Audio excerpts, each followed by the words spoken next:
പൊരി വെച്ചിട്ട് നമുക്ക് വളരെ ഈസി ആയിട്ട് തയ്യാറാക്കാൻ പറ്റുന്ന നല്ലൊരു അടിപൊളി ഐറ്റമാണ് കേട്ടത്.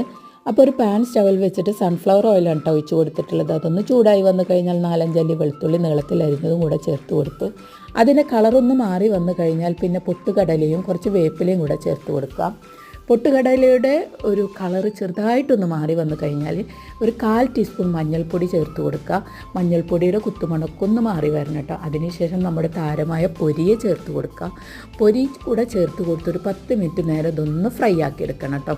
ഈ രീതിയിൽ കഴിച്ചാലും നല്ലൊരു ടേസ്റ്റാണ്. പിന്നെ ഞാൻ അതിലോട്ട് ചേർത്ത് കൊടുക്കുന്നത് ഒരു 2 മീഡിയം സൈസ് സവാള ചെറുതാക്കി കട്ടാക്കിയതും 2 മീഡിയം സൈസ് തക്കാളി അതിൻ്റെ കുരുവൊക്കെ ഒന്ന് കളഞ്ഞ് ദശഭാഗം ചെറുതാക്കി കട്ടാക്കിയതും കുറച്ച് മല്ലിയിലും കൂടെ ചേർത്ത് കൊടുത്തിട്ട് നന്നായിട്ട് മിക്സാക്കി കൊടുക്കുക കേട്ടോ. നിങ്ങളിൽ ചാറ്റ് മസാല ഉണ്ടെങ്കിൽ ചേർത്ത് കൊടുക്കുക ഒരു 1 ടീസ്പൂണ്, ഇല്ലെങ്കിൽ ചേർത്ത് കൊടുക്കണ്ട കേട്ടോ. അല്ലെങ്കിലും നല്ല ടേസ്റ്റാണ്. അപ്പോൾ എല്ലാവരും ഒന്ന് ട്രൈ ആക്കി നോക്കുക. ചൂടോടുകൂടി കഴിക്കുക കേട്ടോ. Bye bye, thank you.